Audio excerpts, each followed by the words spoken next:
ನಮ್ಮ ಲೈಫಲ್ಲಿ ಏನೋ ಒಂದು ಮಿಸ್ಸಿಂಗ್ ಅಂತ ಯಾವತ್ತಾದ್ರೂ ಅನ್ಸಿದ್ಯಾ? ಅದೇನು ಅಂತ ಕರೆಕ್ಟಾಗಿ ಹೇಳೋಕಾಗಲ್ಲ, ಆದ್ರೆ ಏನೋ ಒಂದು ಇಂಪಾರ್ಟೆಂಟ್ ಮಿಸ್ ಆಗ್ತಿದೆ ಅನ್ನೋ ಒಂದು ಫೀಲಿಂಗ್. ಸರಿ, ಇವತ್ತ ನಾವು ಆ ಫೀಲಿಂಗಿನ ಮೂಲ ಎಲ್ಲಿದೆ ಅಂತ ಹುಡುಕೋಣ. ನಿಜವಾದ ಶಾಂತಿ, ನಿಜವಾದ ಪವರ್ ನಮಗೆ ಎಲ್ಲಿ ಸಿಗುತ್ತೆ ಅನ್ನೋದನ್ನ ಒಟ್ಟಿಗೆ ಸೇರಿ ತಿಳ್ಕೊಳ್ಳೋಣ. ನಂಗೆ ನೆನ್ಪಿದೆ, ಒಂದು ಕಾಲದಲ್ಲಿ ನಾನು ಹೀಗೇನೆ ಸದಾ ಒಂಥರ ಚಡಪಡಿಕೆ. ನೆಕ್ಸ್ಟ್ ಏನು, ಮುಂದಿನ ಗೋಲ್ ಯಾವುದು ಖುಷಿ ಕೊಡುತ್ತೆ ಅಂತ ಹುಡುಕ್ತಾನೇ ಇದ್ದೆ. ಆದ್ರೆ ಆ ಖುಷಿ ಮಾತ್ರ ಸಿಗ್ತಾನೇ ಇರ್ಲಿಲ್ಲ. ಯಾಕೆ ನಮ್ಮ ಮನ್ಸ್ ಹೀಗೆ ಸದಾ ಒಂಥರ ರೆಸ್ಟ್ಲೆಸ್ ಆಗಿರುತ್ತೆ? ಯಾಕೆ ಎಲ್ಲದಕ್ಕೂ ಹೊರಗಡೆನೆ ಹುಡುಕಾಡ್ತಾ ಇರುತ್ತೆ? ಈ ಕಸ್ತೂರಿ ಮೃಗದ ಕಥೆ ಇದೆಯಲ್ಲ, ಅದು ನಮ್ಮ ಈ ಹುಡುಕಾಟಕ್ಕೆ ಪರ್ಫೆಕ್ಟಾಗಿ ಮ್ಯಾಚ್ ಆಗುತ್ತೆ. ಆ ಮೃಗದ ಹೊಕ್ಕಳಲ್ಲೇ ಕಸ್ತೂರಿ ಇರುತ್ತೆ, ಆದ್ರೆ ಆ ಸುವಾಸನೆ ಎಲ್ಲಿಂದ ಬರ್ತಿದೆ ಅಂತ ಅದಕ್ಕೆ ಗೊತ್ತಿರಲ್ಲ. ಅದನ್ನ ಹುಡುಕೊಂಡು ಇಡೀ ಕಾಡೆಲ್ಲ ಅಲೆಯುತ್ತೆ. ನಮ್ ಕಥೆನೂ ಹಾಗೇನೇ ಅಲ್ವಾ? ನಮ್ಮ ಮನಸ್ಸು ಶಾಂತಿಯನ್ನ ಹುಡುಕುತ್ತೆ, ಆದ್ರೆ ಆ ಶಾಂತಿಯ ಮೂಲ ನಮ್ಮ ಒಳಗೇನೇ ಇದೆ ಅನ್ನೋದು ಗೊತ್ತಿಲ್ಲದೆ ಹೊರ ಜಗತ್ತಲ್ಲೆಲ್ಲಾ ಹುಡುಕಾಡುತ್ತೆ. ಇಲ್ಲಿ ಆ ಸುವಾಸನೆ ಅಂದ್ರೆ ಬೇರೇನೂ ಅಲ್ಲ, ನಮ್ಮ ಒಳಗೆ ಇರುವ ಶಾಂತಿ ಮತ್ತು ತೃಪ್ತಿ. ಸರಿ, ಹಾಗಾದ್ರೆ ಈ ನಿರಂತರ ಚಡಪಟಿಕೆಯನ್ನ ಗೆಲ್ಲೋದು ಹೇಗೆ? ಫಸ್ಟ್ ಸ್ಟೆಪ್ ಅಂದ್ರೆ ಅದನ್ನ ಸರಿಯಾಗಿ ಅರ್ಥ ಮಾಡ್ಕೊಳ್ಳೋದು. ಬನ್ನಿ, ನಮ್ಮ ಮನಸ್ಸಿನ ಈ ಒಳತಳಮಳದ ಆಳಕ್ಕೆ ಇಳಿದು ನೋಡೋಣ. ಹಾಗಿದ್ರೆ ಈ ಚಂಚಲತೆಗೆ ಪರಿಹಾರ ಏನು? ಉತ್ತರ ಇರೋದು ಆತ್ಮದರ್ಶನದಲ್ಲಿ, ಅಂದ್ರೆ ಸೆಲ್ಫ್ ರಿಯಲೈಸೇಷನ್. ಇದು ಸುಮ್ನೆ ನಮ್ಮನ್ನ ನಾವು ನೋಡ್ಕೊಳ್ಳೋದು ಅಂತಲ್ಲ, ಬದಲಿಗೆ ನಮ್ಮ ಶರೀರ, ನಮ್ಮ ಯೋಚನೆಗಳು, ನಮ್ಮ ಫೀಲಿಂಗ್ಸ್ ಇದೆಲ್ಲದರಾಚೆ ಇರುವ ನಮ್ಮ ನಿಜವಾದ ಸ್ವರೂಪ ಏನು ಅಂತ ತಿಳ್ಕೊಳ್ಳೋದು. ನಮ್ಮೊಳಗಿರೋ ಆ ದೈವಿಕ ಶಕ್ತಿ ಜೊತೆ ಕನೆಕ್ಟ್ ಆಗೋ ಒಂದು ಅದ್ಭುತವಾದ ಪ್ರಾಕ್ಟೀಸ್ ಇದು. ಒಂದ್ಸಲ ಸಾಧಕನಿಗೆ ತನ್ನ ಆತ್ಮದ ನಿಜ ಸ್ವರೂಪದ ಒಂದು ಸಣ್ಣ ಝಲಕ್ ಸಿಕ್ಕಿದ್ರೂ ಸಾಕು, ಮತ್ತೆ ಹಳೇ ದಾರಿಗೆ ವಾಪಸ್ ಹೋಗೋಕೆ ಸಾಧ್ಯನೇ ಇಲ್ಲ. ಇದು ಎಂಥ ಟ್ರಾನ್ಸ್ಫಾರ್ಮೇಟಿವ್ ಎಕ್ಸ್ಪೀರಿಯನ್ಸ್ ಅಂದ್ರೆ, ಯೋಚನೆ ಮಾಡಿ, ಮರುಭೂಮಿಲಿ ಅಲಿತಿರ್ಬೇಕಾದ್ರೆ ತಣ್ಣನೆಯ ನದಿ ಸಿಕ್ಕಿದ ಹಾಗೆ. ಆಮೇಲೆ ಯಾರಾದ್ರೂ ವಾಪಸ್ ಆ ಬಿಸಿ ಮರಳಿಗೆ ಹೋಗ್ತಾರಾ? ಚಾನ್ಸೇ ಇಲ್ಲ. ಎಲ್ಲವೂ ಚೇಂಜ್ ಆಗ್ಬಿಟ್ಟಿರುತ್ತೆ. ಆದ್ರೆ ಇಲ್ಲೊಂದು ಇಂಟ್ರೆಸ್ಟಿಂಗ್ ಪ್ಯಾರಾಡಾಕ್ಸ್ ಇದೆ. ಈ ಸೆಲ್ಫ್ ರಿಯಲೈಸೇಷನ್ ದಾರಿ ನಾವು ಅಂದುಕೊಂಡ ಹಾಗೆ ಇರಲ್ಲ. ಇದು ನಮ್ಮನ್ನ ನಾವು ಕಂಡುಕೊಳ್ಳೋದಕ್ಕಿಂತ ಹೆಚ್ಚಾಗಿ ನಮ್ಮನ್ನ ನಾವು ಕಳ್ಕೊಳ್ಳೋದ್ರ ಬಗ್ಗೆ ಇದೆ. ಏನಿದ್ರರ್ಥ? ಬನ್ನಿ ನೋಡೋಣ. ಇದು ಸ್ವಲ್ಪ ಕನ್ಫ್ಯೂಸಿಂಗ್ ಅನ್ಸ್ಬೋದು, ಆದ್ರೆ ಇದು ವರ್ಕ್ ಆಗೋದು ಹೀಗೆ. ನಮ್ಮ ಅಹಂ ಅಂದ್ರೆ ಈಗೋ ವಿಸ್ತಾರವಾದಂತೆ, ಅಂದ್ರೆ ನಮ್ಮ ಸೀಮಿತ ನಾನು ಅನ್ನೋದನ್ನ ದಾಟಿ ಯೋಚನೆ ಮಾಡದಂತೆ ನಮ್ಮ ಸುತ್ತಿರೋ ಪ್ರಪಂಚದ ಬಗ್ಗೆ ನಮಗೆ ಜಾಸ್ತಿ ಜವಾಬ್ದಾರಿ ಅನ್ಸೋಕೆ ಶುರುವಾಗತ್ತೆ. ಕೊನೆಗೇನಾಗತ್ತೆ ಅಂದ್ರೆ, ನಮ್ಮ ಜವಾಬ್ದಾರಿ ಅಷ್ಟು ದೊಡ್ಡದಾಗತ್ತೆ, ನಮ್ಮ ವೈಯಕ್ತಿಕ ಚಿಕ್ಕ ನಾನು ಅನ್ನೋ ಅಹಂ ಕರಗಿ ಹೋಗತ್ತೆ. ಆಗ ನಾವು ಇಡೀ ಪ್ರಪಂಚದ ಭಾಗವಾಗ್ಬಿಡ್ತೀವಿ. ನಮ್ಮ ಲೈಫಲ್ಲಿ ನಾವು ಫೇಸ್ ಮಾಡಿದ ಒಂದು ದೊಡ್ಡ ಚಾಲೆಂಜ್ ಬಗ್ಗೆ ಯೋಚನೆ ಮಾಡಿ. ಆ ಚಾಲೆಂಜ್ ದಾಟಿ ಬಂದ್ಮೇಲೆ ನಮ್ಮ ನೋಡೋ ದೃಷ್ಟಿ ಬದಲಾಯ್ತಾ? ನಮ್ಮ ಜವಾಬ್ದಾರಿಗಳು ದೊಡ್ಡದಾದ್ವಾ? ಈ ಪರ್ವತ ಹತ್ತೋರ್ ಕಥೆನೂ ಹಾಗೇನೆ. ನಾವು ಮೇಲೆ ಹೋದಂತೆಲ್ಲ ನಮ್ಮ ನೋಟ ವಿಶಾಲವಾಗುತ್ತೆ, ನಮ್ಮ ಕಾಳಜಿಗಳು ದೊಡ್ಡದಾಗ್ತವೆ, ಹಾಗೇನೆ ನಮ್ಮ ಅಹಂ ಕೂಡ ವಿಸ್ತಾರವಾಗುತ್ತೆ. ಈ ಬಲೂನ್ ಕಲ್ಪನೆ ಇದೆಯಲ್ಲ, ಆ ಪರ್ವತಾರೋಹಿ ಕಥೆಗೆ ಅದ್ಭುತವಾಗಿ ಕನೆಕ್ಟ್ ಆಗುತ್ತೆ. ನಾವು ಪರ್ವತ ಹತ್ತಿದ ಹಾಗೆ ನಮ್ಮ ಅಹಂ ಒಂದು ಬಲೂನ್ ತರ ದೊಡ್ಡದಾಗ್ತಾನೇ ಹೋಗುತ್ತೆ. ಫೈನಲಿ ನಾವು ಶಿಖರ ತಲುಪಿದಾಗ ಆ ಬಲೂನ್ ಒಡೆದು ನಮ್ಮ ಸೀಮಿತ ನಾನು ಅನ್ನೋದು ಆ ಅನಂತದಲ್ಲಿ ಒಂದಾಗ್ಬಿಡುತ್ತೆ. ಸರಿ, ಈ ಫಿಲಾಸಫಿಯನ್ನೆಲ್ಲ ನಮ್ಮ ಡೈಲಿ ಲೈಫಿಗೆ ಹೇಗೆ ಅಪ್ಲೈ ಮಾಡೋದು? ಇದು ಬರೀ ಸನ್ಯಾಸಿಗಳಿಗೆ, ಜ್ಞಾನಿಗಳಿಗೆ ಮಾತ್ರನಾ, ಅಥವಾ ನಿಮ್ಮಂಥ ಸಾಮಾನ್ಯರಿಗೂ ಇದರಿಂದ ಏನಾದ್ರೂ ಉಪಯೋಗ ಇದೆಯಾ? ಇದೇ ಒಂದು ದೊಡ್ಡ ತಪ್ಪು ಕಲ್ಪನೆ. ಆಧ್ಯಾತ್ಮ ಅಂದ್ರೇನೆ ಎಲ್ಲ ಬಿಟ್ಟು ಕಾಡಿಗೆ ಹೋಗೋದು ಅಂತ. ಆದ್ರೆ ನಿಜ ಹೇಳ್ಬೇಕಂದ್ರೆ ಇದು ನಮ್ಗೆಲ್ಲರಿಗೂ ಬೇಕಾಗಿರೋದು. ನಮ್ಮ ಡೈಲಿ ಲೈಫ್ನ ಚಾಲೆಂಜ್ಗಳನ್ನ ಫೇಸ್ ಮಾಡಕ್ಕೆ ಇದು ತುಂಬಾನೇ ಮುಖ್ಯವಾದ ಒಂದು ಟೂಲ್. ನೋಡಿ, ಲೌಕಿಕ ಜೀವನ ಮತ್ತೆ ಆಧ್ಯಾತ್ಮಿಕ ಜೀವನ ಹೊಟ್ಟೆ ಮತ್ತು ಬೆನ್ನು ಇದ್ದಾಗೆ. ಅವೆರಡನ್ನೂ ಬೇರೆ ಮಾಡಕ್ಕಾಗಲ್ಲ. ಒಂದು ಇಲ್ದೆ ಇನ್ನೊಂದು ಇರೋಕ್ ಸಾಧ್ಯನೇ ಇಲ್ಲ. ಲೌಕಿಕ ಜೀವನ ನಮಗೆ ಬದುಕೋಕೆ ಒಂದು ಸ್ಟೆಬಿಲಿಟಿ ಕೊಟ್ರೆ, ಆಧ್ಯಾತ್ಮ ನಮ್ಮ ಬದುಕಿಗೆ ಒಂದು ಅರ್ಥ, ಒಂದು ಪರ್ಪಸ್ ಕೊಡುತ್ತೆ. ನಾವು ಅಡ್ಮೈರ್ ಮಾಡೋ ಕೆಲವು ಸಕ್ಸಸ್ಫುಲ್ ಜನರ ಬಗ್ಗೆ ಯೋಚನೆ ಮಾಡಿ.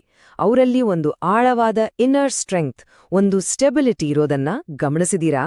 ಅವರು ತಮ್ಮದೇ ಆದ ವ್ಯಾಲ್ಯೂಸ್, ಪ್ರಿನ್ಸಿಪಲ್ಸ್ ಇಂದ ಡ್ರೈವ್ ಆಗ್ತಾರೆ ಅಲ್ವಾ? ಅದೇ ಆತ್ಮಸಾಕ್ಷಾತ್ಕಾರದ ಪವರ್. ಪ್ರಾಕ್ಟಿಕಲ್ ಲೈಫ್ನ ಸಕ್ಸಸ್ ಮಾಡೋಕೆ ಇದೇ ಸುಪ್ರೀಂ ಆರ್ಟ್. ಸರಿ, ಈಗ ಈ ಪಯಣದ ಅತೀ ಪವರ್ಫುಲ್ ಭಾಗಕ್ಕೆ ರೆಡಿಯಾಗಿ. ನಮ್ಮೊಳಗಿರೋ ಇನ್ನರ್ ಪವರ್ನ ನಿಜವಾದ ಪೊಟೆನ್ಷಿಯಲ್ ಏನು ಅಂತ ಗುರ್ತಿಸೋದು. ನಾವು ಅಂದುಕೊಂಡಿರೋದಕ್ಕಿಂತ ಎಷ್ಟೋ ಪಟ್ಟು ಹೆಚ್ಚು ಶಕ್ತಿ ನಮ್ಮಲ್ಲಿದೆ. ಈ ನೇರವಾದ ಪವರ್ಫುಲ್ ಮಾತನ್ನ ಗಮನ ಕೊಟ್ಟು ಕೇಳಿ. ನಾವು ಕ್ಷುಲ್ಲಕರಲ್ಲ, ನಾವು ಮಹಾನ್. ಇದು ನಮ್ಮೊಳಗಿನ ಶಕ್ತಿಯನ್ನ ಎಚ್ಚರಿಸೋ ಒಂದು ಕರೆ. ಇದನ್ನ ನಮ್ಮ ಅಸ್ತಿತ್ವದ ಪ್ರತಿಯೊಂದು ಕಣದಲ್ಲೂ ಫೀಲ್ ಮಾಡ್ಬೇಕು. ನಮ್ಮ ನಿಜವಾದ ಸ್ವರೂಪ ಇದೆಯಲ್ಲ, ಅದು ಅನಂತ ಶಕ್ತಿಯುತ, ನಾವು ಬಯಸಿದ್ದನ್ನ ಸೃಷ್ಟಿಸಬಲ್ಲ ಕಲ್ಪವೃಕ್ಷ, ಎಲ್ಲರಿಗೂ ಸಮೃದ್ಧಿ ನೀಡಬಲ್ಲ ಕಾಮಧೇನು, ನಾವೇ ಯಶಸ್ಸಿನ ಸಾಕಾರಮೂರ್ತಿ. ನಮ್ಮ ಈ ಪವಿತ್ರ ಅಸ್ತಿತ್ವದಲ್ಲಿ ಭಯಕ್ಕೆ, ನಿರಾಸೆಗೆ ಜಾಗನೇ ಇರಬಾರದು. ಮತ್ತು ಕೊನೆಯದಾಗಿ ಇಲ್ಲಿದೆ ಆ ಅಂತಿಮ ಸತ್ಯದ ಸಾಕ್ಷಾತ್ಕಾರ. ನಾವು ಈ ದೇಹ ಅಲ್ಲ, ನಾವು ದೈವ ಸ್ವರೂಪಿಗಳು. ಈ ಒಂದು ಅರಿವು ನಮ್ಮೆಲ್ಲ ಹುಡುಕಾಟಗಳನ್ನ ಕೊನೆಗೊಳಿಸುತ್ತೆ. ಇದು ಮತ್ತೆ ನಮ್ಮ ನಿಜವಾದ ಮನೆಗೆ ವಾಪಸ್ ಬಂದ ಹಾಗೆ. ಹಾಗಾದ್ರೆ ಈ ಆಳವಾದ ಅರಿವನ್ನ ನಮ್ಮ ಡೈಲಿ ಲೈಫಿನ ಕೆಲ್ಸ ಕಾರ್ಯಗಳಲ್ಲಿ ಹೇಗೆ ತರೋದು? ದೈವಸ್ವರೂಪಿಯಾಗಿ ಬದುಕೋದು ಅಂದ್ರೆ ಏನು? ಬನ್ನಿ ನಮ್ಮ ಕೊನೆಯ ಭಾಗದಲ್ಲಿ ನೋಡೋಣ. ಸೆಲ್ಫ್ ರಿಯಲೈಸೇಷನ್ ಅಂದ ತಕ್ಷಣ ಜಗತ್ತಿಂದ ದೂರ ಹೋಗೋದಲ್ಲ, ಬದಲಿಗೆ ಅದರ ಜೊತೆ ಇನ್ನಷ್ಟು ಎಫೆಕ್ಟಿವ್ ಆಗಿ ಇರೋದು. ಯೋಚ್ನೆ ಮಾಡಿ, ನಮ್ಮ ಮನಸ್ಸು ಯಾವುದೇ ಭ್ರಮೆಯಿಲ್ದೆ ಎಕ್ದಮ್ ಕ್ಲಿಯರ್ ಆಗಿದ್ದಾಗ ಪ್ರತಿಯೊಂದು ಕೆಲಸವನ್ನು ಪರ್ಫೆಕ್ಟ್ ಸ್ಕಿಲ್ಲಿಂದ, ಎಫಿಷಿಯನ್ಸಿಯಿಂದ ಮಾಡಬಹುದು. ನಮ್ಮ ಕೆಲಸವನ್ನು ಪೂರ್ತಿ ಕ್ಲಾರಿಟಿ, ಕಾನ್ಸಂಟ್ರೇಷನ್ ಮತ್ತೆ ಒಂದು ಉದ್ದೇಶದಿಂದ ಮಾಡ್ತೀವಿ. ಅದೇ ಆತ್ಮಸಾಕ್ಷಾತ್ಕಾರದ ಪವರ್. ಇದು ಭಗವದ್ಗೀತೆಯ ಒಂದು ಫೇಮಸ್ ಮಾತನ್ನ ಅದ್ಭುತವಾಗಿ ಹೇಳುತ್ತೆ. ಯೋಗಃ ಕರ್ಮಸು ಕೌಶಲಂ. ಅಂದ್ರೆ ನಮ್ಮ ಕೆಲಸದಲ್ಲಿ ನಾವು ತೋರಿಸೋ ಕುಶಲತೆಯೇ ಯೋಗ. ಇದರ ಅರ್ಥ ಏನು? ನಾವು ಮಾಡೋ ಪ್ರತಿಯೊಂದು ಕೆಲಸದಲ್ಲೂ ಯೋಗವನ್ನ ಪ್ರಾಕ್ಟೀಸ್ ಮಾಡಬಹುದು. ನಮ್ಮ ಕೆಲಸ, ನಮ್ಮ ರಿಲೇಶನ್ಶಿಪ್ಸ್, ನಮ್ಮ ಡೈಲಿ ಲೈಫ್ ಇದನ್ನೇ ಒಂದು ಆಧ್ಯಾತ್ಮಿಕ ಸಾಧನೆ ತರ ಮಾಡಬಹುದು. ಸರಿ, ನಾವು ಶುರು ಮಾಡಿದ ಪ್ರಶ್ನೆಗೆ ವಾಪಸ್ ಬರೋಣ. ಆ ಕಸ್ತೂರಿಯ ಸುವಾಸನೆಯ ಮೂಲ ನಮ್ಮೊಳಗೇನೆ ಇದ್ರೆ ಹಾಗಾದ್ರೆ ಈ ಹುಡುಕಾಟ ಎಲ್ಲಿಗೆ ಬಂದು ನಿಲ್ಬೇಕು? ಈ ಪ್ರಶ್ನೆಯ ಜೊತೆ ಇವತ್ತಿನ ಈ ವಿಶ್ಲೇಷಣೆಯನ್ನ ಮುಗ್ಸೋಣ. ಇದ್ರ ಬಗ್ಗೆ ಆಳವಾಗಿ ಯೋಚನೆ ಮಾಡಿ ನೋಡಿ. ಪ್ರತಿಯೊಬ್ಬರ ಒಳಗೂ ಒಂದು ತರಹದ ಜಗ್ಗಾಟ, ಒಂದು ಆಂತರಿಕ ಯುದ್ಧ ನಡೀತಾನೆ ಇರುತ್ತೆ ಅಲ್ವಾ? ಒಂದು ಕಡೆ ನಮ್ಮ ಮನಸ್ಸಿನ ಆಸೆಗಳು ನಮ್ಮನ್ನ ಒಂದು ಕಡೆ ಎಳೆದ್ರೆ, ಇನ್ನೊಂದು ಕಡೆ ನಮ್ಮ ಆತ್ಮಸಾಕ್ಷಿ ಇದು ಸರಿಯಲ್ಲ ಅಂತ ಹೇಳುತ್ತೆ. ಇವತ್ತಿನ ಈ ವಿಶ್ಲೇಷಣೆಯಲ್ಲಿ ನಾವು ಈ ದ್ವಂದ್ವದ ಆಳಕ್ಕೆ ಇಳಿದು ಅದರ ಮೂಲವನ್ನೇ ಹುಡುಕೋಣ. ಒಂದು ಕ್ಷಣ ಯೋಚನೆ ಮಾಡಿ ನೋಡಿ, ನಮ್ಮ ಜೀವನದ ಚುಕ್ಕಾಣಿ ಹಿಡಿದವರು ಯಾರು? ನಾವು ತಗೊಳ್ಳೋ ಪ್ರತಿಯೊಂದು ನಿರ್ಧಾರದ ಹಿಂದೆ ಇರೋದು ನಮ್ಮ ಮನಸ್ಸ, ಅಥವಾ ಅದಕ್ಕಿಂತಾನೂ ಆಳವಾದ ಬೇರೆಯೇ ಆದ ಒಂದು ಶಕ್ತಿ ಇದ್ಯಾ? ಜೀವನದಲ್ಲಿ ಎಷ್ಟೋ ಸಾರಿ ನಾವು ಒಂದೇ ಸಲ 2 ದೋಣೆಗಳ ಮೇಲೆ ಕಾಲಿಟ್ಟಿದ್ದೀವಿ ಅನ್ನೋ ಅನುಭವ ಆಗತ್ತೆ. ಯಾಕಾಗತ್ತೆ ಹೀಗೆ? ಕಾರಣ ಇಷ್ಟೇ, ನಾವು ನಮ್ಮನ್ನ ನಾವೇ ತಪ್ಪಾಗಿ ಅರ್ಥ ಮಾಡ್ಕೊಂಡಿದ್ದೀವಿ. ನಾವಂದ್ಕೊಂಡಿದ್ದೀವಿ ಈ ಕಣ್ಣಿಗೆ ಕಾಣೋ ದೇಹನೇ ನಾವು ಅಂತ. ಆದ್ರೆ ನಮ್ಮ ನಿಜವಾದ ಸ್ವರೂಪ ಇದಕ್ಕಿಂತ ತುಂಬಾನೇ ಭಿನ್ನ. ನೋಡಿ, ಇದೇ ತಪ್ಪು ತಿಳುವಳಿಕೆ. ಅಂದ್ರೆ ಈ ದೇಹನೇ ನಾನು ಅನ್ನೋ ಭಾವನೆ ನಮ್ಮೆಲ್ಲ ದುಃಖ, ಸಂಕಟಗಳಿಗೆ ಮೂಲ ಕಾರಣ. ಯಾವಾಗ ನಾವು ಈ ದೇಹದ ತಾತ್ಕಾಲಿಕ ಸುಖ ದುಃಖಗಳಲ್ಲೇ ಮುಳುಗಿ ಹೋಗ್ತೀವೋ, ಆಗ ಇಡೀ ಜೀವನವೇ ಒಂದು ಮುಗಿಯದ ಹೋರಾಟದ ಹಾಗೆ ಕಾಣೋಕ್ ಶುರುವಾಗುತ್ತೆ. ಹಾಗಾದ್ರೆ ನಮ್ಮೊಳಗೆ ನಡೆಯೋ ಈ ಯುದ್ಧ ಇದೆಯಲ್ಲ, ಇದು ಯಾರ ಮಧ್ಯೆ? ಇಲ್ಲಿರೋಡು 2 ಪ್ರಬಲ ಶಕ್ತಿಗಳು. ಒಂದು ಶಕ್ತಿ ನಮ್ಮನ್ನ ಹೊರಜಗತ್ತಿನ ಕಡೆಗೆ ಎಳೆದ್ರೆ, ಇನ್ನೊಂದು ಶಕ್ತಿ ನಮ್ಮನ್ನ ನಮ್ಮದೇ ಒಳಗೆ ನೋಡೋ ಹಾಗೆ ಮಾಡುತ್ತೆ. ಇವೆರಡರ ಗುರಿಗಳು ಸಂಪೂರ್ಣವಾಗಿ ಬೇರೆ ಬೇರೆ. ಒಂದ್ಕಡೆ ನೋಡಿ, ದೇಹಕ್ಕೆ ಏನ್ ಬೇಕು? ಅದಕ್ಕೆ ಇಂದ್ರಿಯ ಸುಖ ಬೇಕು, ಹೆಸರು, ಕೀರ್ತಿ, ಅಧಿಕಾರ, ಹಣ, ಹೀಗೆ ಎಲ್ಲವೂ ಹೊರಗಿನ ಪ್ರಪಂಚಕ್ಕೆ ಸಂಬಂಧಿಸಿದ್ದು. ಆದ್ರೆ ಇನ್ನೊಂದ್ ಕಡೆ ಆತ್ಮ ಏನನ್ನ ಹುಡುಕುತ್ತೆ? ಅದು ಹುಡುಕೋದು ಪರೋಪಕಾರ, ಸೇವೆ, ದಾನ ಮತ್ತು ಎಲ್ಲಕ್ಕಿಂತ ಮುಖ್ಯವಾಗಿ ಆಂತರಿಕ ಶಾಂತಿಯನ್ನ. ಇವೆರಡೂ ದಾರಿಗಳು ಸಂಪೂರ್ಣವಾಗಿ ಬೇರೆ ದಿಕ್ಕಿನಲ್ಲಿ ಸಾಗುತ್ತೆ. ಸರಿ, ಹಾಗಾದ್ರೆ ಮೊದಲು ಈ ಮೊದಲನೇ ದಾರಿಯಲ್ಲೇ, ಅಂದ್ರೆ ಇಂದ್ರಿಯಗಳು ತೋರಿಸೋ ದಾರಿಯಲ್ಲೇ ಸ್ವಲ್ಪ ದೂರ ಪ್ರಯಾಣ ಮಾಡಿ ನೋಡೋಣ. ಈ ದಾರಿ ನೋಡಕ್ಕೆ ತುಂಬಾನೇ ಆಕರ್ಷಕವಾಗಿ ಕಾಣುತ್ತೆ ಅಲ್ವಾ? ಆದ್ರೆ ಇದರ ಕೊನೆ ಎಲ್ಲಿಗೆ ತಲುಪುತ್ತೆ? ಹೌದು, ಈ ದಾರಿಯಲ್ಲಿ ನಡೆದ್ರೆ ನಮ್ಮ ಆಸೆಗಳ ಪಟ್ಟಿ ಇದೆಯಲ್ಲ, ಅದು ಬೆಳೆಯುತ್ತಲೇ ಹೋಗುತ್ತೆ. ಅದಕ್ಕೆ ಕೊನೆಯೇ ಇಲ್ಲ. ರುಚಿಕರವಾದ ಊಟ, ಒಳ್ಳೆ ಬಟ್ಟೆ, ದೊಡ್ಡ ಹುದ್ದೆ, ಎಲ್ಲರೂ ನಮ್ಮನ್ನೇ ಹೊಗಳಬೇಕು ಅನ್ನೋ ಕೀರ್ತಿ, ಅಧಿಕಾರ, ಹೀಗೆ ಒಂದಾದ ಮೇಲೆ ಒಂದು ಆಸೆ ಪೂರೈಸಿದ್ರೆ ಇನ್ನೊಂದು ಹುಟ್ಟುಕೊಳ್ಳುತ್ತೆ. ಈ ಓಟದಲ್ಲಿ ನಮ್ಮ ಜೀವನವೇ ಮುಗಿದು ಹೋಗುತ್ತೆ. ಆದ್ರೆ ಆಸೆಗಳು ಮಾತ್ರ ಮುಗಿಯೋದಿಲ್ಲ. ಇದಕ್ಕೆ ಒಂದು ಮಾತು ಎಷ್ಟು ಚೆನ್ನಾಗಿ ಹೇಳುತ್ತೆ ನೋಡಿ. ಒಬ್ಬರಿಗೆ ಎಷ್ಟು ಹೆಚ್ಚು ಸಿಗ್ತದೆಯೋ ಅಷ್ಟು ಹೆಚ್ಚು ಹಂಬಲ ಬೆಳೆಯುತ್ತಲೇ ಹೋಗ್ತದೆ. ಇದು ಎಷ್ಟು ಸತ್ಯ ಅಲ್ವಾ? ಆಸೆ ಅನ್ನೋದು ಬೆಂಕಿಯ ಹಾಗೆ. ಅದಕ್ಕೆ ನೀವು ತುಪ್ಪ ಸುರಿದಷ್ಟು ಅದು ಇನ್ನೂ ಜೋರಾಗಿ ಉರಿಯುತ್ತೆ. ಇದೊಂದು ವಿಷವರ್ತುಲ. ಇದರಿಂದ ಹೊರಬರೋದು ತುಂಬಾನೇ ಕಷ್ಟ. ಹಾಗಾದ್ರೆ ಈ ಆಸೆಗಳ ಹಿಂದೆ ಓಡಿ ನಮಗೆ ಸಿಕ್ಕಿದ್ದೇನು? ಸುಖನಾ? ಒಂದು ಕ್ಷಣ ಹಾಗೆ ಅನ್ಸುತ್ತೆ ಅಷ್ಟೇ. ಆ ಕ್ಷಣಿಕ ಸುಖದ ಹಿಂದೆ ಎಷ್ಟೊಂದು ನೋವಿರುತ್ತೆ ಗೊತ್ತಾ? ನಾವು ಪಡೆಯೋ ಸ್ವಲ್ಪ ಸುಖಕ್ಕೆ ನಾವು ತೆರಬೇಕಾದ ಬೆಲೆ ದುಃಖ, ಆತಂಕ ಮತ್ತೆ ಅಶಾಂತಿ. ಇದು ಯಾವತ್ತೂ ಲಾಭದಾಯಕ ವ್ಯವಹಾರ ಅಲ್ಲವೇ ಅಲ್ಲ. ಕೊನೆಗೆ ಕೇವಲ ದೇಹದ ಸುಖಕ್ಕಾಗಿಯೇ ಬದುಕಿದ್ರೆ ನಮ್ಮ ಜೀವನ ಅನ್ನೋ ಪ್ರಯಾಣದ ಅಂತಿಮ ನಿಲ್ದಾಣ ಯಾವುದಾಗಿರುತ್ತೆ ಗೊತ್ತಾ? ಪಾಪ, ನಿರಂತರ ದುಃಖ ಮತ್ತೆ ಮನಸ್ಸಿನ ಅಶಾಂತಿ. ಇದೇ ಆ ದಾರಿಯ ಅಂತ್ಯ. ಆದ್ರೆ ಚಿಂತೆ ಬೇಡ, ಇನ್ನೊಂದು ದಾರಿಯೂ ಇದೆ. ಹೆಚ್ಚು ಜನರಿಗೆ ಗೊತ್ತಿಲ್ಲದ ಆದ್ರೆ ಅತ್ಯಂತ ಸುಂದರವಾದ ದಾರಿ. ಅದೇ ಆತ್ಮದ ದಾರಿ. ಈ ದಾರಿ ನಮ್ಮನ್ನ ನಿಜವಾದ ಶಾಶ್ವತವಾದ ಸಂತೋಷ ಮತ್ತು ಶಾಂತಿಯ ಕಡೆಗೆ ಕರ್ಕೊಂಡು ಹೋಗುತ್ತೆ. ಈ ದಾರಿಯಲ್ಲಿ ಸಂತೋಷ ಸಿಗೋದು ಹೇಗೆ ಗೊತ್ತಾ? ಬೇರೆಯವರಿಗೆ ಸೇವೆ ಮಾಡ್ದಾಗ, ದಾನಧರ್ಮ ಮಾಡ್ದಾಗ, ನಮ್ಮಲ್ಲಿರೋದನ್ನ ಹಂಚ್ಕೊಂಡಾಗ. ಈ ಪರೋಪಕಾರದ ಕೆಲ್ಸಗಳಲ್ಲಿ ಸಿಗೋ ಆನಂದ, ತೃಪ್ತಿ ಇದೆಯಲ್ಲ, ಅದನ್ನ ಬೇರೆ ಯಾವುದ್ರಿಂದಲೂ ಪಡೆಯೋಕ್ ಸಾಧ್ಯ ಇಲ್ಲ. ಆತ್ಮಸಂಯಮ, ತಪಸ್ಸು ಕೂಡ ಇದೇ ದಾರಿಯ ಭಾಗ. ನಿಮಗ್ ಗೊತ್ತಾ, ನಮ್ಮ ಆತ್ಮದ ಧ್ವನಿಯನ್ನ ನಾವು ಪ್ರತಿದಿನ ಕೇಳ್ತೀವಿ. ಅದು ಬೇರೆ ಯಾವುದೂ ಅಲ್ಲ, ನಮ್ಮ ಆತ್ಮ ಸಾಕ್ಷಿಯೇ. ನಾವು ಏನಾದ್ರೂ ತಪ್ಪು ಮಾಡಕ್ ಹೋದಾಗ ಒಳಗಿಂದ ಒಂದು ಧ್ವನಿ ಚುಚ್ಚುತ್ತೆ, ಕಳವಳ ಆಗತ್ತೆ ಅಲ್ವಾ?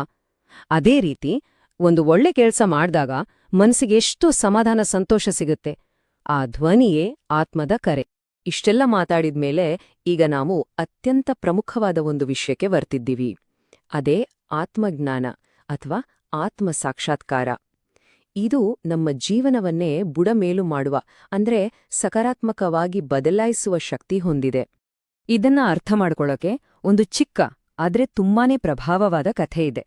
ಒಂದು ಸಿಂಹದ ಮರಿ ಹೇಗೋ ದಾರಿ ತಪ್ಪಿ ಒಂದು ಕುರಿಗಳ ಹಿಂಡನ್ನ ಸೇರ್ಕೊಳ್ಳುತ್ತೆ. ಅವುಗಳ ಜೊತೆ ಬೆಳೀತಾ ಅದು ತನ್ನನ್ನು ತಾನು ಒಂದು ಕುರಿಯಂತಲೇ ನಂಬ್ಕೊಂಡ್ಬಿಡುತ್ತೆ. ಹೀಗೆ ದಿನಗಳು ಕಳೆಯುತ್ತೆ.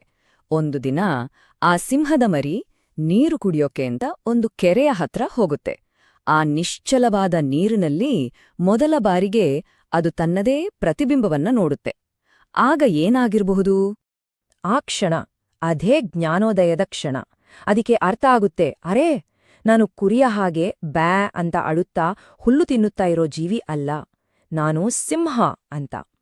ಆತ್ಮಜ್ಞಾನ ಅನ್ನೋದು ಕೂಡ ಇದೇ ರೀತಿ. ಅದು ನಮಗೆ ನಮ್ಮ ನಿಜವಾದ ಸ್ವರೂಪವನ್ನ ತೋರ್ಸುತ್ತೆ. ನಮ್ಮ ಆಸೆಗಳು ನಮ್ಮನ್ನ ಹೇಗೆ ಬಂಧಿಸ್ತವೆ ಅನ್ನೋದಕ್ಕೆ ಇನ್ನೊಂದು ಉದಾಹರಣೆ ಇದೆ. ಕೋತಿಯನ್ನ ಹಿಡಿಯೋಕೆ ಒಂದು ಟ್ರಿಕ್ ಮಾಡ್ತಾರೆ. ಒಂದು ಚಿಕ್ಕ ಬಾಯಿರೋ ಪಾತ್ರೆಯಲ್ಲಿ ಧಾನ್ಯ ಹಾಕಿಡ್ತಾರೆ. ಕೋತಿ ತನ್ನ ಕೈಯನ್ನ ಒಳಗೆ ಹಾಕಿ ಧಾನ್ಯವನ್ನ ಗಟ್ಟಿಯಾಗಿ ಮುಷ್ಟಿಯಲ್ಲಿ ಹಿಡಿಯುತ್ತೆ. ಈಗ ಮುಷ್ಟಿ ಕಟ್ಟಿರೋ ಕೈ ಪಾತ್ರೆಯಿಂದ ಹೊರಗೆ ಬರೋದಿಲ್ಲ. ಪಾತ್ರೆನೇ ತನ್ನನ್ನು ಹಿಡಿದುಕೊಂಡಿದೆ ಅಂತ ಅದು ಅಂದ್ಕೊಳ್ಳತ್ತೆ. ಆದ್ರೆ ಅದು ಮುಕ್ತವಾಗೋಕೆ ಮಾಡ್ಬೇಕಾಗಿರೋದಿಷ್ಟೇ, ತನ್ನ ಕೈಯನ್ನ ತೆರೆದು ಆ ಧಾನ್ಯವನ್ನ ಬಿಟ್ಟುಬಿಡೋದು. ನಮ್ಮ ಆಸೆಗಳು ಕೂಡ ಅಷ್ಟೇ. ನಾವು ಅವುಗಳ ಮೇಲಿನ ಹಿಡಿತವನ್ನ ಸಡಿಲಗೊಳಿಸಿದ್ರೆ ಸಾಕು, ನಾವು ಮುಕ್ತರು. ಸರಿ, ಇಷ್ಟೆಲ್ಲ ಚರ್ಚೆಯ ನಂತರ ನಾವು ನಮ್ಮ ಪ್ರಯಾಣದ ಅಂತಿಮ ಘಟ್ಟಕ್ಕೆ ಬಂದು ತಲುಪಿದ್ದೀವಿ. ನಾವು ಶುರು ಮಾಡಿದ ಆ ಮೂಲಭೂತ ಪ್ರಶ್ನೆಗೆ ಉತ್ತರ ಕಂಡುಕೊಳ್ಳೋ ಸಮಯ ಈಗ ಬಂದಿದೆ. ಹಾಗಾದ್ರೆ ಇಷ್ಟೆಲ್ಲ ತಿಳಿದ ಮೇಲೆ ಪ್ರತಿಯೊಬ್ಬರೂ ತಮ್ಮನ್ನ ತಾವೇ ಕೇಳಿಕೊಳ್ಳಬೇಕಾದ ಆ ಒಂದೇ ಒಂದು ಪ್ರಶ್ನೆ, ಹಾಗಾದ್ರೆ ನಿಜವಾಗಿಯೂ ನಾನ್ಯಾರು? ಇದಕ್ಕೆ ಉತ್ತರ ತುಂಬಾನೇ ಸರಳ, ಆದ್ರೆ ಅಷ್ಟೇ ಆಳವಾದದ್ದು. ನಾನು ಆತ್ಮ. ಹೌದು, ನಾನು ಈ ಕಣ್ಣಿಗೆ ಕಾಣೋ ದೇಹ ಅಲ್ಲ, ಸದಾ ಬದಲಾಗೋ ಮನಸ್ಸೂ ಅಲ್ಲ. ನಾನು ಆ ಶಾಶ್ವತವಾದ, ದಿವ್ಯವಾದ, ಚೈತನ್ಯ ಸ್ವರೂಪಿ ಆತ್ಮ. ಹಾಗಾದ್ರೆ ಈ ದೇಹ ಏನಿದ್ದಾಗೆ? ಇದು ನಾವು ಹಾಕೊಳ್ಳೋ ಒಂದು ಬಟ್ಟೆ ಇದ್ದಾಗೆ, ಅಥವಾ ಈ ಜೀವನ ಅನ್ನೋ ಪ್ರಯಾಣದಲ್ಲಿ ನಾವು ಬಳಸೋ ಒಂದು ವಾಹನದ ಹಾಗೆ. ಇದು ಕೇವಲ ಒಂದು ಸಾಧನ ಅಷ್ಟೇ. ಕೊನೆಯದಾಗಿ ಒಂದು ಮಾತು ನೆನ್ಪಿಡಿ, ಯಾರು ತನ್ನನ್ನು ತಾನು ಅರಿತುಕೊಂಡಿದ್ದಾನೋ ಅವನು ಜೀವನದ ರಹಸ್ಯವನ್ನೇ ಅರ್ಥ ಮಾಡ್ಕೊಂಡಿದ್ದಾನೆ. ಈ ಆತ್ಮಜ್ಞಾನವೇ ನಮ್ಮನ್ನು ಎಲ್ಲ ದುಃಖಗಳಿಂದ ಮುಕ್ತಗೊಳಿಸಿ ನಿಜವಾದ, ಶಾಶ್ವತವಾದ ಆನಂದದ ಕಡೆಗೆ ಕೊಂಡೊಯ್ಯುತ್ತೆ. ಬನ್ನಿ, ನಾವೆಲ್ಲರೂ ಆ ದಾರಿಯಲ್ಲಿ ಸಾಗೋಕೆ ಒಂದು ಸಣ್ಣ ಪ್ರಯತ್ನವನ್ನಾದ್ರೂ ಮಾಡೋಣ. ನಮಸ್ಕಾರ. ನಮ್ಮೆಲ್ಲರ ಜೀವನದಲ್ಲಿ ಒಂದಲ್ಲ ಒಂದು ಸಲ ಕಾಡೋ ಒಂದು ದೊಡ್ಡ ಪ್ರಶ್ನೆ ಇದೆ. ಅದೇ, ನಾನು ಯಾರು? ಬನ್ನಿ, ಇವತ್ತು ಈ ಒಂದು ಪ್ರಶ್ನೆಗೆ ಉತ್ತರ ಹುಡುಕೋಕೆ ಒಂದು ಪ್ರಯತ್ನ ಮಾಡೋಣ. ಯೋಚನೆ ಮಾಡಿ ನೋಡಿ, ನಾವು ದಿನಕ್ಕೆ 100 ಸಲ ನಾನು ಅನ್ನೋ ಪದವನ್ನ ಬಳಸ್ತೀವಿ. ನಾನು ಕೆಲ್ಸಕ್ಕೆ ಹೋಗ್ಬೇಕು, ನನಗೆ ಹಸಿವಾಗ್ತಿದೆ, ಹೀಗೆ. ಆದ್ರೆ ಈ ಪದದ ಹಿಂದೆ ಇರೋ ಆ ನಿಜವಾದ ನಾನ್ ಯಾರು? ಎಷ್ಟೋ ಸಲ ದೊಡ್ಡ ದೊಡ್ಡ ಜ್ಞಾನಿಗಳು ಕೂಡ ಈ ತುಂಬಾನೇ ಸರಳವಾದ ಪ್ರಶ್ನೆಗೆ ಉತ್ತರ ಹುಡುಕೋದನ್ನ ಮರ್ತ್ಬಿಟ್ಟಿರ್ತಾರೆ. ನಮ್ಮಲ್ಲಿ ಹೆಚ್ಚಿನವರು ಮಾಡೋ ಮೊದಲನೇ ಮತ್ತು ಬಹುಶಃ ಅತಿದೊಡ್ಡ ತಪ್ಪು ಅಂದ್ರೆ ನಮ್ಮನ್ನ ನಮ್ಮ ದೇಹದ ಜೊತೆ ಗುರ್ತಿಸ್ಕೊಳ್ಳೋದು. ನಾನು ಅಂದ್ರೆ ಈ ದೇಹ, ಈ ರೂಪ, ಈ ನೋವು, ಈ ಖುಷಿ ಅಂತ ನಾವು ಎಷ್ಟು ಬಲವಾಗಿ ನಂಬಿಬಿಟ್ಟಿದೀವಿ ಅಂದ್ರೆ ಇದು ಕೇವಲ ಒಂದು ಮೇಲ್ಪದರ ಅನ್ನೋದು ನಮ್ಗೆ ಗೊತ್ತೇ ಆಗಲ್ಲ. ನಮ್ಮ ಆಲೋಚನಾ ಶಕ್ತಿ ಇದೆಯಲ್ಲ, ಅದೇ ನಮ್ಮನ್ನ ಪ್ರಾಣಿಗಳಿಂದ ಬೇರೆ ಮಾಡೋದು. ಆದ್ರೂ ನಾವು ಕೂಡ ಅದೇ ಒಂದು ಸೈಕಲ್ನಲ್ಲಿ ಸಿಕ್ಕಾಕಿಕೊಂಡಿದೀವಿ. ನಮ್ಮ ಆಸೆಗಳು ಅವಕ್ಕಿಂತ ಸ್ವಲ್ಪ ಕಾಂಪ್ಲೆಕ್ಸ್ ಆಗಿರ್ಬೋದು ಅಷ್ಟೇ, ಆದ್ರೆ ಕೊನೆಗೆ ನಮ್ಮ ಬುದ್ಧಿಶಕ್ತಿಯನ್ನ ಬಳಸೋದು ಮಾತ್ರ ಹೆಚ್ಚಾಗಿ ದೇಹದ ಸುಖವನ್ನ ಹುಡ್ಕೋಕೇನೆ. ಇದ್ನೋಡಿ, ಎಷ್ಟು ಅದ್ಭುತವಾದ ಹೋಲಿಕೆ. ಒಬ್ಬ ಕಾರ್ಮಿಕನಿಗೆ ಎತ್ತಿನ ಗಾಡಿಯಲ್ಲೇ ಖುಷಿ, ಸೌಭಾಗ್ಯ. ಶ್ರೀಮಂತನಿಗೆ ಮೋಟಾರ್ ಕಾರ್ನಲ್ಲಿ. ಟೆಕ್ನಾಲಜಿ ಬದಲಾಗಿದೆ ಅಷ್ಟೇ, ಆದ್ರೆ ಗುರಿ ಮಾತ್ರ ಒಂದೇ ಅಲ್ವಾ, ಅದು ದೇಹದ ಸೌಕರ್ಯ. ಅಂದ್ರೆ ನಮ್ಮ ಬುದ್ಧಿವಂತಿಕೆಯನ್ನ ಹೊರಗಿನ ಪ್ರಪಂಚವನ್ನ ಚೆನ್ನಾಗಿ ಮಾಡ್ಕೊಳಕ್ಕೆ ಬಳಸ್ತಿದೀವಿ, ನಮ್ಮ ಒಳವಿನ ಪ್ರಪಂಚವನ್ನಲ್ಲ. ಧಾರ್ಮಿಕ ಆಚರಣೆಗಳು, ದಾನಧರ್ಮ, ಸಮಾಜ ಸೇವೆ ಇದೆಲ್ಲ ಖಂಡಿತ ಒಳ್ಳೆ ಕೆಲ್ಸಗಳೇ, ಅದರಲ್ಲಿ ಎರಡು ಮಾತಿಲ್ಲ. ಆದ್ರೆ ನಾವು ಅರ್ಥ ಮಾಡ್ಕೋಬೇಕಾಗಿರೋದೇನಂದ್ರೆ ಆತ್ಮ ಅನ್ನೋದು ಎಷ್ಟು ಸೂಕ್ಷ್ಮವಾದದ್ದು ಅಂದ್ರೆ ಈ ಥರದ ಭೌತಿಕ ಹೊರಗಿನ ಕೆಲ್ಸಗಳಿಂದ ಅದನ್ನ ಮುಟ್ಟೋಕೆ ಸಾಧ್ಯವಿಲ್ಲ. ಇವೆಲ್ಲ ನಮ್ಮ ಆತ್ಮಶೋಧನೆಯ ಪಯಣದಲ್ಲಿ ದಾರಿ ತೋರ್ಸೋ ದೀಪಗಳಿದ್ದ ಹಾಗೆ ಅಷ್ಟೇ, ಅದೇ ನಮ್ಮ ಗುರಿಯಲ್ಲ. ಹಾಗಾದ್ರೆ ಹೊರಗಿನ ಜಗತ್ನಲ್ಲಿ ಉತ್ತರ ಸಿಗಲ್ಲ ಅಂದ್ರೆ ದಾರಿಯಲ್ಲಿದೆ? ನಮ್ಮ ಪಯಣದ ನಿಜವಾದ ಟರ್ನಿಂಗ್ ಪಾಯಿಂಟ್ ಶುರುವಾಗೋದೇ ಇಲ್ಲಿ. ಉತ್ತರ ಹೊರಗಿಲ್ಲ, ಅದು ನಮ್ಮೊಳಗೇ ಇದೆ. ಈಗ ನಮ್ಮ ದೃಷ್ಟಿಯನ್ನ ಹೊರಗಿನಿಂದ ಒಳಗೆ ತಿರುಗ್ಸೋ ಸಮಯ ಬಂದಿದೆ. ನಾವು ಮನೋಲೋಕ ಅಂದ್ರೆ ನಮ್ಮ ಮಾನಸಿಕ ಜಗತ್ತನ್ನ ಪ್ರವೇಶಿಸ್ಬೇಕು. ಇದು ಬರೀ ಕಲ್ಪನೆಯಲ್ಲ, ಇದೊಂದು ವಾಸ್ತವ. ನಮ್ಮ ಭೌತಿಕ ದೇಹ ಮತ್ತು ನಮ್ಮ ಆಳವಾದ ಆತ್ಮವನ್ನ ಕನೆಕ್ಟ್ ಮಾಡೋ ಸೇತುವೆ ಇದು. ಹೊರಗಿನ ಜಗತ್ತಿನಲ್ಲಿ ಏನಾದ್ರೂ ನಡೆಯೋಕ್ಕೂ ಮುಂಚೆ ಅದು ಮೊದಲು ನಮ್ಮ ಮನಸ್ಸಿನಲ್ಲಿ ನಡೆಯುತ್ತಲ್ವಾ? ಸರಿ, ಈ ಜ್ಞಾನವನ್ನ ಕೇವಲ ಥಿಯರಿಯಾಗಿ ಇಟ್ಕೊಳ್ಳೋದು ಬೇಡ. ಇದನ್ನ ಅನುಭವಕ್ಕೆ ತರೋದು ಹೇಗೆ? ನಮ್ಮೊಳಗಿನ ಈ ಪಯಣವನ್ನ ಶುರು ಮಾಡೋಕೆ ಒಂದು ಸಿಂಪಲ್ ಆದ್ರೆ ತುಂಬಾನೇ ಪವರ್ಫುಲ್ ಆದ ಒಂದು ಅಭ್ಯಾಸವನ್ನ ನೋಡೋಣ. ಈ ವಿಧಾನದಲ್ಲಿ 4 ಸರಳ ಸ್ಟೆಪ್ಸ್ ಇವೆ. ಮೊದಲು ಒಂದು ಶಾಂತವಾದ ಜಾಗ, ಆಮೇಲೆ ದೇಹವನ್ನ ಕಂಪ್ಲೀಟಾಗಿ ರಿಲ್ಯಾಕ್ಸ್ ಮಾಡೋದು, ಮೂರನೇದು ಎಲ್ಲ ಗೊಂದಲಗಳನ್ನ ಬದಿಗಿಟ್ಟು ಕೇವಲ ನಾನು ಅನ್ನೋ ಭಾವನೆಯ ಮೇಲೆ ಗಮನ ಕೊಡೋದು, ಕೊನೆಯದಾಗಿ ಒಂದು ತುಂಬಾನೇ ಶಕ್ತಿಶಾಲಿಯಾದ ಕಲ್ಪನೆ. ಈ ಒಂದು ವಿಜುವಲೈಸೇಷನ್ ಇದೆಯಲ್ಲ, ಇದು ತುಂಬಾನೇ ಪವರ್ಫುಲ್. ಇದು ನಮ್ಮ ಇಡೀ ಪರ್ಸ್ಪೆಕ್ಟಿವ್ ಅನ್ನೇ ಬದಲಾಯಿಸ್ಬಿಡುತ್ತೆ. ನಾವು ಜಗತ್ತಿನ ಒಂದು ಭಾಗ ಅನ್ನೋದಕ್ಕಿಂತ ನಮ್ಮದೇ ಯೂನಿವರ್ಸ್ಗೆ ನಾವು ಸೆಂಟರ್ ಆಗ್ತೀವಿ. ಎಲ್ಲವೂ ನಮ್ಮನ್ನ ಅವಲಂಬಿಸಿದೆ, ನಾವು ಯಾವುದನ್ನೂ ಅವಲಂಬಿಸಿಲ್ಲ. ಹೌದು, ಇದು ಈ ಅಭ್ಯಾಸದಲ್ಲಿ ಎದುರಾಗೋ ಒಂದು ದೊಡ್ಡ ಅಡಚಣೆ. ನಮ್ಮನ್ನ ನಮ್ಮ ಭೌತಿಕ ಶರೀರದ ಜೊತೆ ಗುರ್ತಿಸ್ಕೊಳ್ಳೋ ಅಭ್ಯಾಸ ನಮ್ಮಲ್ಲಿ ತುಂಬಾನೇ ಆಳವಾಗಿ ಬೇರೂರ್ಬಿಟ್ಟಿದೆ. ಹಾಗಾದ್ರೆ ಇದನ್ನ ನಿವಾರಿಸೋದು ಹೇಗೆ? ಈ ಕನ್ಫ್ಯೂಷನ್ನಿಂದ ಹೊರಬರೋಕೆ ಕೆಲವು ಮೆಂಟಲ್ ಎಕ್ಸಸೈಸ್ಗಳು ಹೆಲ್ಪ್ ಮಾಡುತ್ತೆ. ನಿಮ್ಮ ದೇಹವನ್ನ ನೀವು ಹಾಕೊಂಡಿರೋ ಬಟ್ಟೆ ತರ ನೋಡಿ, ಅಥವಾ ನೀವು ಬಳಸೋ ಒಂದು ಟೂಲ್, ಒಂದು ಉಪಕರಣ ತರ ನೋಡಿ. ದೇಹ ಅನ್ನೋದು ನಮ್ಮ ವಾಹನ ಅಷ್ಟೇ, ನಾವ್ ಅಲ್ಲ. ನಿಜವಾದ ನಾನು ಈ ದೇಹದಿಂದ ಸಂಪೂರ್ಣವಾಗಿ ಸ್ವತಂತ್ರ. ಈ ಆಂತರಿಕ ಬದಲಾವಣೆಯ ರಿಸಲ್ಟ್ ಏನು? ನಮ್ಮ ದೃಷ್ಟಿಕೋನ, ನಮ್ಮ ದಿನನಿತ್ಯದ ಜೀವನ ಹೇಗೆ ಕಂಪ್ಲೀಟ್ ಆಗಿ ಟ್ರಾನ್ಸ್ಫಾರ್ಮ್ ಆಗುತ್ತೆ ಅನ್ನೋದನ್ನ ಈಗ ನೋಡೋಣ. ಈ ಬದಲಾವಣೆ ಇದೆಯಲ್ಲ, ಇದು ನಿಜಕ್ಕೂ ಅದ್ಭುತ. ಮೊದ್ಲು ನಾವು ಪ್ರಪಂಚದ ಅಲೆಗಳಲ್ಲಿ ಸಿಕ್ಕಾಕೊಂಡ ಬಲಿಪಶು ತರ ಫೀಲ್ ಮಾಡ್ತೀವಿ. ಆದ್ರೆ ಆತ್ಮ ಸಾಕ್ಷಾತ್ಕಾರದ ನಂತರ ನಾವು ನೀರಿನ ಮೇಲಿರೋ ತಾವರೆ ಎಲೆ ಹಾಗೆ. ನೀರು ನಮ್ಮ ಸುತ್ತ ಇರುತ್ತೆ, ಆದ್ರೆ ಅದು ನಮಗೆ ಅಂಟಿಕೊಳ್ಳಲ್ಲ, ನಮ್ಮನ್ನ ಮುಳುಗಿಸೋದೂ ಇಲ್ಲ. ಇದೊಂದು ಸುಂದರವಾದ ಮೆಟಫರ್. ನಾವು ಬೆಳೀತಾ ಬೆಳೀತಾ ನಮ್ಮ ಹಳೇ ಚಿಕ್ಕ ಬಟ್ಟೆಗಳು ನಮಗೆ ಫಿಟ್ ಆಗಲ್ಲ ಅಲ್ವಾ? ಅದೇ ರೀತಿ ಆತ್ಮಜ್ಞಾನವಾದಾಗ ದುರಾಸೆ, ಕೋಪ, ಸ್ವಾರ್ಥ ಈ ಥರದ ನೆಗೆಟಿವ್ ಗುಣಗಳು ತಾವಾಗಿಯೇ ಕಳಚಿ ಬೀಳುತ್ತವೆ. ಇಲ್ಲಿ ಮುಖ್ಯವಾದ ವಿಷಯ ಏನಂದ್ರೆ, ಈ ಪರಿವರ್ತನೆ ಅನ್ನೋದು ಒಂದು ಹೋರಾಟ ಅಲ್ಲ. ಇದು ತುಂಬಾನೇ ನ್ಯಾಚುರಲ್ ಆಗಿ ಆಗುತ್ತೆ. ಕೆಟ್ಟ ಗುಣಗಳನ್ನ ಬಿಡಬೇಕು ಅಂತ ನಾವು ಕಷ್ಟಪಡ್ಬೇಕಾಗಿಲ್ಲ. ಒಂದು ಮರಿಮೀನು ಬೆಳೆದಂತೆ ಅದ್ರ ಬಾಲ ತಾನಾಗೆ ಹೇಗೆ ಉದುರಿ ಹೋಗುತ್ತೋ ಹಾಗೆ ಆತ್ಮಜ್ಞಾನವಾದಾಗ ಕೀಳುಗುಣಗಳು ತಾವಾಗಿಯೇ ಮಾಯವಾಗ್ತವೆ. ಹಾಗಾದ್ರೆ ನಾನು ಅಂದ್ರೆ ದೇಹ ಅಲ್ಲ, ಮನಸ್ಸೂ ಅಲ್ಲ, ಈ ಜಗತ್ತೂ ಅಲ್ಲ ಅಂದ್ಮೇಲೆ ಇನ್ನೇನು ಉಳಿತು ಗೊತ್ತಾ? ಈ ಪ್ರಶ್ನೆನೇ ನಮ್ಮ ಮುಂದಿನ ಪಯಣದ ಆರಂಭ. ಈ ಅನ್ವೇಷಣೆ ಹೀಗೆ ನಿರಂತರವಾಗಿರಲಿ. ನಿಮ್ಮೊಳಗಿನ ಉತ್ತರವನ್ನು ಹುಡುಕೋ ಪ್ರಯತ್ನವನ್ನು ಮುಂದುವರಿಸಿ.